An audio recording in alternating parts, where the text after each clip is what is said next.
कहानी की शुरुआत होती है और हम जापान के नागोया शहर में हिरोमी नाम की एक लड़की को देखते हैं जो कि ट्रेन में बैठ के ऑफिस से अपने घर जा रही थी। तभी उसे अपने पीछे कुछ बच्चे दिखाई देते हैं जो कि खेलते हुए तेके तेके के बारे में बात कर रही थी और वो बच्चियां बात कर रही थी कि तेके तेके वापस आ गई है और वो लोगों को आधा बीच में से काट के जान से मार देती है। तभी खेलते खेलते उनका बैग हिरोमी को लग जाता है और हिरोमी उन्हें बैग वापस करते हुए कहती है कि तुम लोग तेके तेके के बारे में बात मत करो। जिसके कुछ देर आगे जाने के बाद वो एक रेलवे स्टेशन पे उतरती है और वहाँ के फ्लाई ब्रिज से उसको पार करने लगती है। तभी अचानक से वहाँ पे तेज हवा चलने लगती है और उसके पीछे से उसे किसी की आवाज सुनाई देती है, जिसे महसूस करने के बाद हिरोमी काफी ज्यादा डर जाती है और वो डर के मारे वहाँ से भागने लगती है। तभी वो एक जगह पे दीवार के पीछे छुप के सामने वाले घर के अंदर बच्चों को तेके तेके के बारे में बहस करते हुए सुनती है। जिसके थोड़ी देर बाद हवा शांत हो जाती है, जिस वजह से हिरोमी वहाँ से अपने घर जाने लगती है। लेकिन उसके वहाँ से निकलते के साथ ही हवा एक बार फिर से तेज हो जाती है और कोई चीज अचानक से आके उसको बीच में से काट देती है और ये चीज कुछ और नहीं बल्कि तेके तेकी थी जिसने हिरोमी को जान से मार दिया। उसके बाद अगले सीन में हम एक गर्ल स्कूल देखते हैं जहाँ पे काना और आयाका नाम की बेस्ट फ्रेंड एक दूसरे से बात कर रही थी। जहाँ हमें आयाका के बारे में पता चलता है कि आयाका स्कूल के एक लड़के से प्यार करती है, जिस वजह से वो अपनी फ्रेंड काना को कहती है कि अगर तुम उत्सुकी को मेरे साथ डेट पे चलने के लिए जाके पूछ सकती हो तो मैं तुम्हें इसके लिए पार्टी दूंगी। जिसके बाद काना उत्सुकी के पास चली जाती है और वो आयाका के साथ उसे डेट पे जाने के लिए कहती है, जिसे सुनने के बाद उत्सुकी उसके साथ डेट पे जाने के लिए हाँ कर देता है। तब काना आयाका को जाके बता देती है कि उत्सुकी तुम्हारे साथ डेट पे जाने के लिए तैयार हो गया है, जिसे सुनने के बाद वो बहुत ही ज्यादा खुश हो जाती है। उसके बाद अगले सीन में हम काना को उसके घर जाते हुए देखते हैं जहाँ पे काना अपनी मॉम के साथ रहा करती थी। लेकिन आज के दिन काना के घर पे उसकी कजन उससे मिलने के लिए आई थी। उसका नाम रेनी होता है और रेनी काना को अपने नए बॉयफ्रेंड की फोटो दिखाती है। लेकिन थोड़ी देर के बाद काना उसे अपने रूम से बाहर निकाल देती है क्योंकि वो अपना रूम किसी के साथ शेयर नहीं करना चाहती थी। अगले सीन में स्कूल के अंदर हम एक बार फिर से आयाका और काना को देखते हैं जहाँ पे आयाका काना को अपने डेट के बारे में बताती है और वो उससे ये भी कहती है कि डेट पे उत्सुकी बस तुम्हारे बारे में ही बात कर रहा था और वो उसे ये भी कहती है कि आज उत्सुकी ने मुझे अपने साथ घर चलने के लिए कहा है। लेकिन वो अकेले उत्सुकी के साथ घर नहीं जाना चाहती थी, इसलिए वो किसी तरीके से काना को भी अपने साथ जाने के लिए कन्विंस कर लेती है। जिसके बाद शाम को ये लोग जब घर जाने लगते हैं तो उससे पहले ये सभी लोग एक साथ कैफे में जाते हैं जहाँ पे उत्सुकी इन दोनों को अपने फोन के अंदर हिरोमी की डेथ वाली न्यूज वाली वीडियो दिखाता है और यहाँ पे उत्सुकी उसे ये भी बताता है कि उसे टेकी टेकी नाम की चुड़ैल ने मारा है। काना को इन सब चीजों के बारे में पता नहीं था, जिस वजह से उत्सुकी उसे बताता है कि टेकी टेकी एक बहुत खतरनाक चुड़ैल है जो लोगों को बीच में से काट के जान से मार देती है। और वो इन दोनों को ये भी बताता है कि टेके टेकी आधी कटी हुई है और अगर कभी भी तुम अकेले कोई फ्लाईओवर को पार करती हो तो तुम्हें पीछे से किसी न किसी की आवाज सुनाई देगी और अगर तुम उस समय पीछे मुड़ के देखोगी तो टेके टेके तुम्हें बीच में से काट के जान से मार देगी। जिसपे आयाका भी जवाब देते हुए कहती है कि अगर तुम किसी तरीके से उससे बच भी जाते हो तो 3 दिन के अंदर वो किसी न किसी तरीके से तुम्हें जान से मार देगी। तब यहाँ पे आयाका 2 मिनट के लिए वॉशरूम जाने लगती है और यहाँ पे काना और उत्सुकी आपस में बातें करने लगते हैं जहाँ काना उससे पूछती है कि तुम्हें आयाका कैसी लगी, जिसपे उत्सुमी उसे जवाब देते हुए कहता है कि मैं उसे पसंद तो नहीं करता, बस मैं तुम्हारे कहने की वजह से उसके साथ डेट पे आया था। और ये सारी बातें आयाका भी सुन लेती है जिस वजह से वो बहुत ही ज्यादा हर्ट हो जाती है। उसके बाद ये सभी लोग वहाँ से बाहर निकल जाते हैं और उत्सुमी अपनी साइकिल पे बैठ के वहाँ से चला जाता है। जिसके बाद रास्ते में आयाका काना से पूछती है कि तुम उत्सुमी के बारे में क्या सोचती हो, जिसपे काना उसे जवाब देते हुए कहती है कि मेरे दिल में उसके लिए किसी भी तरीके की कोई फीलिंग्स नहीं है, मैं बस यहाँ पे तुम्हारे कहने पे आई हूँ। जिसे सुनने के बाद आयाका काफी ज्यादा गुस्सा हो जाती है और वो गुस्से में काना से कहती है कि तुम हमेशा मेरे सामने अच्छा बनने का नाटक करती हो और मुझे नीचा दिखाने का तुम कोई कसर नहीं छोड़ती। और वो काना से ये कह के वहाँ से जाने लगती है कि मैं ब्रिज वाले रास्ते से घर जा रही हूँ। जिसके बाद आयाका अकेले वहाँ से निकल के फ्लाई ब्रिज पे चढ़ जाती है और उसे रियलाइज होने लगता है कि उसे काना से ऐसी बातें नहीं करनी चाहिए थी। तभी अचानक से वहाँ पे तेज हवा चलने लगती है और उसे पीछे से अजीबोगरीब आवाजें सुनाई देती है। लेकिन जैसे ही वो पीछे मुड़ के देखती है तो उसे आधा कटा हुआ कोई अजीब सा चीज नजर आती है, और ये और कोई चीज नहीं बल्कि टेके टेके थी, जिसे देखने के बाद आयाका काफी ज्यादा डर जाती है और वो वहाँ से भागने लगती है। लेकिन कुछ दूर आगे जाने पे ही वो गिर जाती है। तभी वहाँ पे टेके टेके भागते हुए आती है और वो आयाका के 2 टुकड़े करके उसे जान से मार देती है। अगली सुबह एक बार फिर से हम काना को देखते हैं, जो कि अपनी फ्रेंड की डेथ की वजह से बहुत ही ज्यादा सदमे में थी। तभी उसके पास उसकी टीचर आती है, जो कि इन्वेस्टिगेशन के लिए उसे पुलिस के पास लेके जाती है, क्योंकि आयाका मरने से पहले काना के साथ थी। जिसके बाद काना पुलिस को ये बताती है कि कल हम मिले तो जरूर थे। उसके बाद वो अपने घर चली गई और वो अपने लड़ाई के बारे में पुलिस ऑफिसर को कुछ भी नहीं बताती। जिसके बाद उसे आयाकी की बातें याद आने लगती है कि किस तरीके से उसने कल उसके साथ लड़ाई की थी, और उसके बाद वो ब्रिज की तरफ से चली गई। जिसके बाद काना सीधा घर आ जाती है और वो न्यूज चैनल पे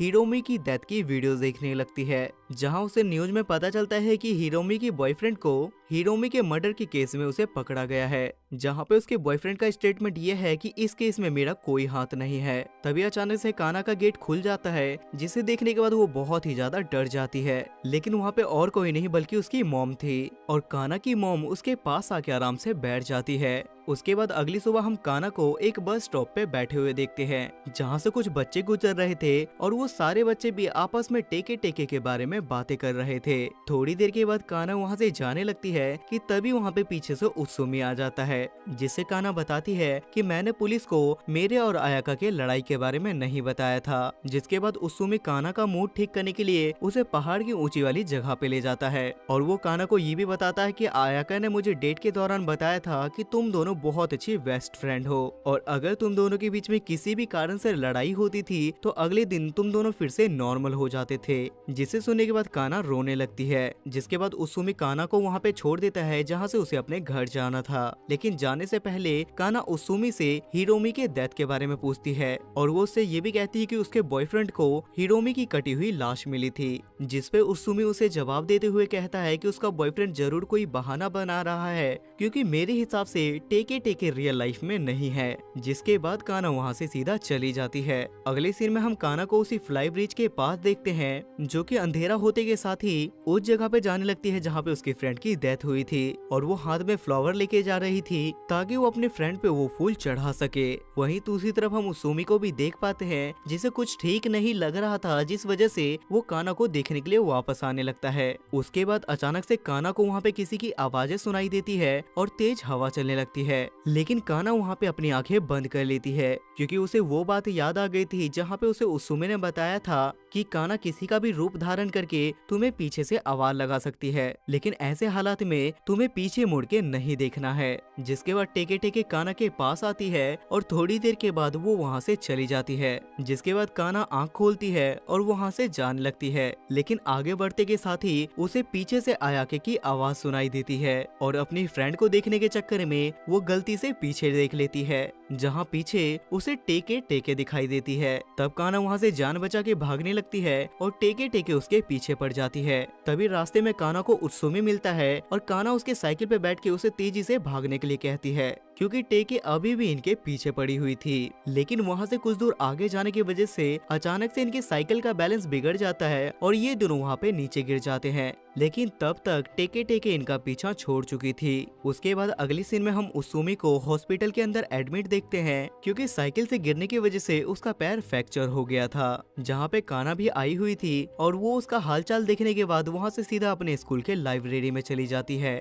जहाँ पे वो हिस्ट्री की किताब निकाल के वहाँ पे टेके टेके के बारे में पढ़ने लगती है। तभी वहाँ पे रिनी आ जाती है, जो उससे वो बुक लेते हुए कहती है कि मैं भी टेके टेके के ऊपर रिसर्च कर रही हूँ। तब वहाँ से बाहर जाते वक्त काना टेके टेके के बारे में रिनी से पूछती है, जिसपे रिनी भी उसे वही सारी बातें बताती है जो कि उसे उत्सुमी और आयाका की बातों से पता चला था। जिसपे काना उससे और भी ज्यादा डिटेल पूछने लगती है। तब रिनी उसे बताती है कि वर्ल्ड वॉर 2 के बाद द ककोगवा सिटी की ये बहुत ही ज्यादा फेमस स्टोरी है। एक लेडीज ने ककोगवा में जानबूझ के सुसाइड कर लिया था और उसी समय से ये सब कुछ वहाँ से शुरू हुआ था। और वो उससे ये भी बताती है कि वो ककोगवा के प्रोफेसर के पास जा रही है, जहाँ जाने के बाद वो इसके बारे में उनसे पूछताछ करेगी। जिस पे हिम्मत करके काना भी रिनी को बता देती है कि उसने हाल ही में टेके टेके को सच में देखा है और कल उसका तीसरा दिन हो जाएगा, जिस वजह से किसी न किसी तरीके से टेके टेके उसे जान से मार देगी। मतलब कल का दिन उसका आखिरी दिन होने वाला था। जिसे सुनने के बाद रिनी भी उसे अपने साथ ले जाने लगती है। उसके बाद अगली सुबह ये लोग ककोगवा के प्रोफेसर के पास पहुंच जाते हैं और उससे टेके टेके के बारे में पूछताछ करने लगते हैं, जहां पे प्रोफेसर बताता है कि आज से 60 साल पहले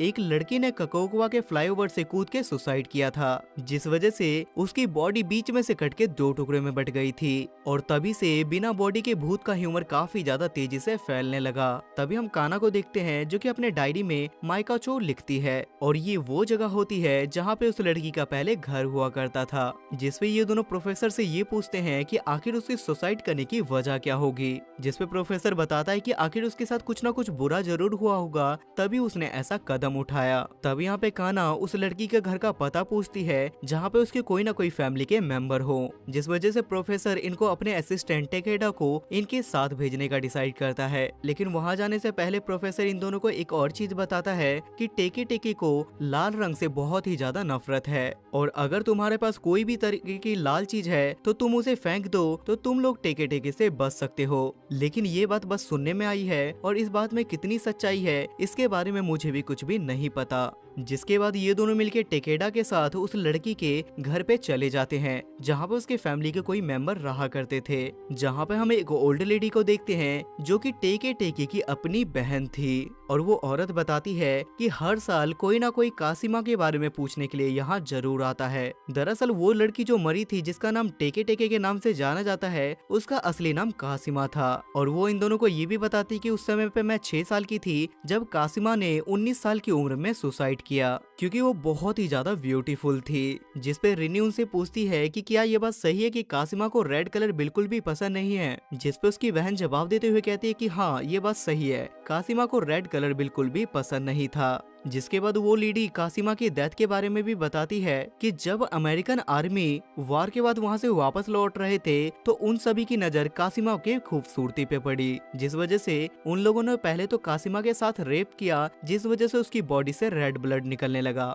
और अपने ब्लड के कलर रेड को देखने के बाद उसे बहुत ही ज्यादा रेड से नफरत होने लगी और इसी बात से परेशान होने की वजह से एक दिन उसने फ्लाईओवर से सुसाइड कर लिया। जिसके बाद वो लोग टेकेडा को ड्रॉप करके वहाँ से जाने लगते हैं क्योंकि उन्हें अपने मतलब के सारे सवालों के जवाब मिल गए थे। लेकिन वहाँ से जाने से पहले टेकेडा इन दोनों को बताता है कि जब मैं छोटा था उस टाइम पे मैंने टेके टेके के बारे में सुना था कि जब उसकी डेथ हो गई थी तो उसके मरने वाली जगह पे उसका एक स्मारक बना दिया गया था, जहाँ पे उसकी सिस्टर हमेशा उसके स्मारक पे खाना और रोज चढ़ाने के लिए जाती थी। लेकिन जब उसकी एक सिस्टर की डेथ हुई तो वो मेमोरियल अपनी जगह से हट गया था और यही मेन कारण है जिस वजह से टेके टेके की आत्मा भटक रही है। और वो इन दोनों को ये भी कहता है कि शायद उस स्मारक को अगर सही जगह पे रख दिया जाए तो शायद पहले की तरह सब कुछ नॉर्मल हो जाए। जिसके बाद ये दोनों उस जगह पे जाने लगते हैं जहाँ पे टेके टेके का घर था, मतलब जहाँ पे उसका स्मारक बनाया गया था। जिसके बाद काना अपने डायरी में वो नाम देखती है जिस जगह का नाम उसने अपने डायरी में लिखा था और उस जगह का नाम डालने के बाद ये लोग मैप के द्वारा उस लोकेशन पे जाने लगते हैं,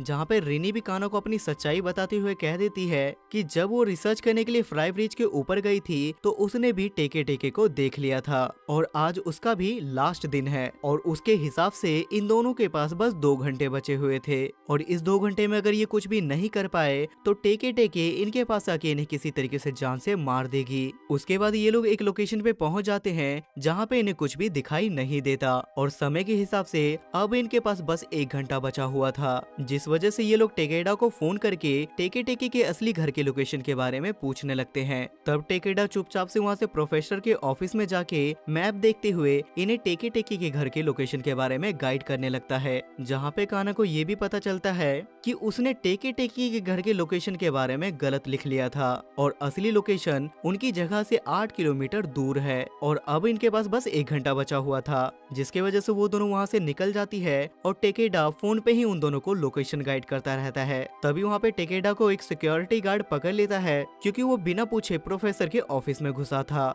जिसके बाद रिनी काफी ज्यादा कंफ्यूज हो जाती है, लेकिन टेकेडा किसी तरीके से उसे फोन पे गाइड करते हुए कहता है कि तुम्हें राइट मुड़ के वहाँ से आगे बढ़ना होगा। जिसके बाद मेन लोकेशन पे पहुंचने के बाद इन्हें वो स्मारक मिल जाता है जिसपे कासिमा लिखा हुआ था। तभी ये दोनों किसी तरीके से उस स्मारक को सीधा करने लगते हैं और हम दूसरी तरफ टेके टेके की आत्मा को भी देख पाते हैं जो कि तेजी से इन दोनों की तरफ बढ़ रही थी। तभी ये दोनों उस स्मारक को सीधा कर देते हैं और टेके टेके भी इन दोनों पे हमला नहीं करती। जिसके बाद ये दोनों आराम से गाड़ी में बैठ जाती है और अचानक से ये दोनों अपने पीछे टेके टेके को देख पाते हैं और अपनी जान बचाने के लिए गाड़ी चला के ये लोग भागने लगते हैं। तब पीछा करते हुए काना को याद आता है कि उनके पास बहुत सारी रेड चीज है, जिस वजह से वो एक एक करके सारी रेड चीज को वहाँ से बाहर फेंकने लगती है। लेकिन यहाँ पे सबसे बड़ी प्रॉब्लम ये थी कि इनकी गाड़ी का कलर ही रेड कलर का था। तभी ये लोग गाड़ी को एक जगह पे रोक देते हैं, जिस वजह से टेके टेके कार से टकरा जाती है और ये लोग गाड़ी से निकल के वहाँ से बाहर निकल जाते हैं और अपनी जान बचाने के लिए ये लोग वहाँ से भागने लगते हैं और अपने पास से सारी रेड चीज को फेंकने लगते हैं।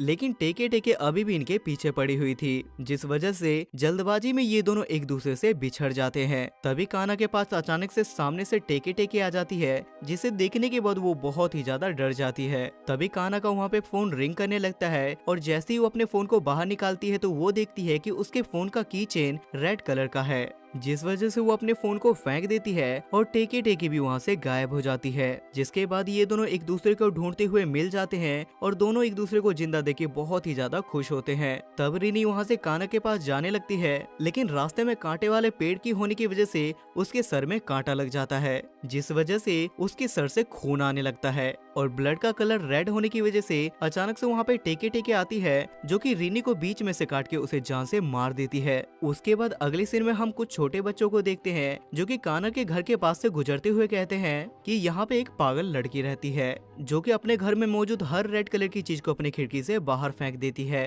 तभी हम वहाँ पे टेके टेकी की स्पिरिट को देखते हैं जो कि उसी के घर के पास से गुजर जाती है, जिसका मतलब साफ साफ ये था कि वो अभी भी काना को मारने के चक्कर में लगी हुई है। अगले सीन में हम एक साल बाद का सीन देखते हैं जहाँ पे टेकेडा काना से मिलने के लिए आता है, जहाँ पे काना की मोम टेकेडा को बताती है कि काना अपने कजन की डेथ के बाद अपने सदमे से बाहर नहीं आई है, जिस वजह से वो हमेशा अपने कमरे में ही बंद रहती है। उसके बाद टेकेडा काना के पास जाने लगता है और वो प्रोफेसर बनने की खुशी में काना के लिए स्वीट्स लेके आया था, लेकिन काना उसके मिठाई के लाल कलर के डब्बे को देख के बहुत तेज चिल्लाने लगती है और ये मूवी यहाँ पे खत्म हो जाती है। तो दोस्तों, अगर आपको ये एक्सप्लेनेशन पसंद आती है तो आप मुझे कमेंट करके जरूर बताना, तो मैं इसका नेक्स्ट पार्ट भी जल्दी ले आऊंगा।